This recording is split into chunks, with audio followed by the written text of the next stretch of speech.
Chapter 15. The days had folded into one another, and mixed so that after 2 or 3 weeks he only knew time had passed in days because he made a mark for each day in stone near the door to his shelter. Real time he measured in events.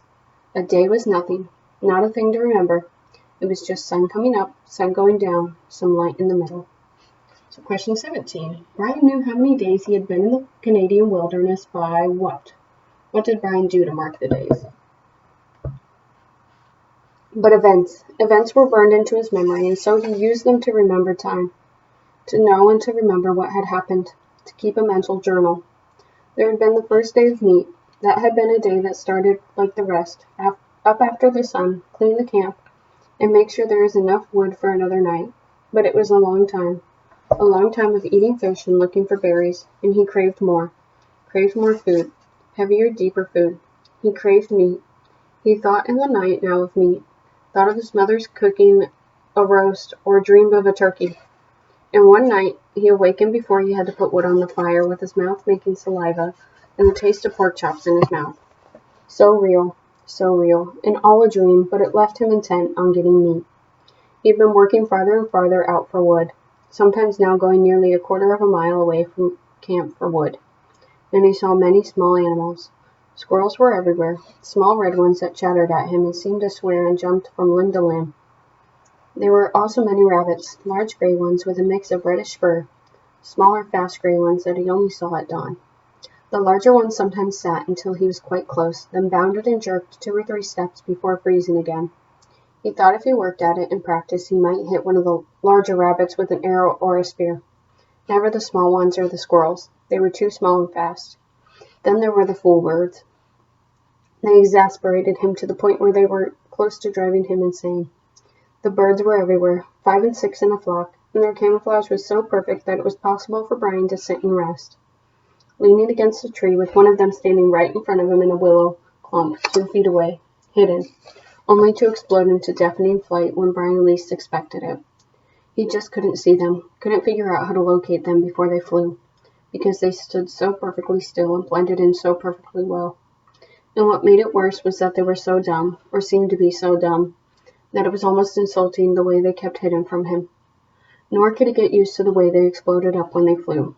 It seemed like every time he went for wood, which was every morning, he spent the whole time jumping and jerking in fright as he walked. On one memorable morning, he actually had reached for a piece of wood, what he thought to be a pitchy stump, and at the base of a dead birch, his fingers close to touching it, only to have it blow up in his face. But on the first day of first meet, he had decided the best thing to try for would be a fool bird, and that morning he had set out with a bow and spear to get one, to stay with it until he got one and ate some meat. Not to get wood, not to find berries, but to get a bird and eat some meat. At the first hunt had not gone well. He saw plenty of birds working up along the shore of the lake to the end, then down to the other side, but he only saw them after they flew. He had to find a way to see them first. See them and get close enough to either shoot them with his bow or use the spear, and he could not find a way to see them. When he had gone halfway around the lake and had jumped up 20 or so birds, he finally gave up and sat at the base of a tree. He had to work this out, see what he was doing wrong. There were birds there, and he had eyes. He just had to bring the 2 things together. Looking wrong, he thought. I'm looking wrong. More and more than that, I'm somehow wrong. I'm doing it the wrong way. Fine. Sarcasm came into his thoughts. I know that. Thank you. I know I'm doing it wrong, but what is right? The morning sun had cooked him until it seemed his brain was frying, sitting by the tree. But nothing came until he got up and started to walk again, and hadn't gone 2 steps when a bird got up. It had been there all the time, while he was thinking about how to see them, right next to him, right there. So, question number 18, why did Brian get frustrated with the fool birds? Why did Brian get frustrated with the fool birds? But this time when the bird flew, something caught his eye, and it was the secret key. The bird cut down toward the lake, then seeing it couldn't land in the water, turned and flew back up into the hill, into the trees. When it turned, curving through the trees, the sun had caught it, and Brian for an instant saw it as a shape, sharp pointed in front, back from the head in a streamlined bullet to shape the fat body. Kind of like a pear, he thought, with a point on one end and a fat little body. A flying pear. And that had been the secret. He had been looking for feathers, for the color of the bird, for a bird sitting there. He had to look for the outline instead, had to see the shape instead of the feathers or color, had to train his eyes to see the shape. Question 19. Brian discovered the secret to catching a full bird was to what? How did Brian discover to find the full birds? It was like turning on a television. Suddenly he could see things he never saw before. In just moments it seemed he saw 3 birds before they flew, saw them sitting and got close to one of them. Moving slowly, got close enough to try a shot with his bow. He had missed that time and had missed many more, but he saw them. He saw the little fat shapes with the pointed heads sitting in the brush all over the place. Time and time again he drew, held, and let arrows fly, but still he had no feathers on the arrows, and they were little more than sticks that flopped out of the bow, sometimes going sideways. Even when a bird was 7 or 8 feet away, the arrow would turn without feathers to stabilize it, and hit a brush or twig. After a time he gave up with the bow. It had worked all right for the fish, but when they came right to the end of the arrow, but it wasn't good for any kind of distance, at least not the way it was now. But he had carried his fish spear, the original one with the 2 prongs, and he moved the bow to his left hand and carried the spear in his right. He tried throwing the spear, but he was not good enough and not fast enough. The birds could amazingly fly fast and get up fast. But in the end, he found that if he saw the bird sitting and moved sideways toward it, not directly toward it, but at an angle, back and forth, he could get close enough to put the spear point out almost to the bird and thrust, lunge with it. He came close twice, and then down along the lake, not far from the beaver house, he got his first meat. The bird had sat, and he had lunged, and the 2 points took the bird back down into the ground and killed it almost instantly. It had fluttered a bit, and Brian had grabbed it and held it in both his hands until he was sure it was dead. Then he picked up the spear and the bow and trotted back around the lake to his shelter, where the fire had burned down to glowing coals. He sat, looking at the bird, wondering what to do. With the fish, he had just cooked them whole, left everything in, and picked the meat off. This was different. He would have to clean it. It had always been so simple at home. He would go to the store and get chicken, and it was all cleaned and neat, no feathers or insides, and his mother would bake it in the oven and he would eat it. His mother from the time before, would bake it.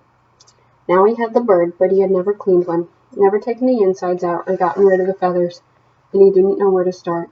But he wanted the meat, had to have the meat, and that drove him. In the end, the feathers came off easily. He tried to pluck them out, but the skin was so fragile that it pulled off as well. So he just pulled the skin off the bird, like peeling an orange, he thought, sort of. Except that when the skin was gone, the insides fell out the back end. He was immediately caught in a cloud of raw odor, a kind of steamy tongue odor that came up from the greasy coil of insides that fell from the bird, and he nearly threw up. But there was something else to the smell as well, some kind of richness that went with his hunger, and that overcame the sick smell. He quickly cut off the neck with his hatchet, cut the feet off the same way, and in his hand he held something like a small chicken with a dark, fat, thick breast and small legs. He set it up on some sticks on the shelter wall and took the feathers and the insides down to the water, to his fish pond. The fish would eat them, or eat what they could, and the feeding action would bring more fish.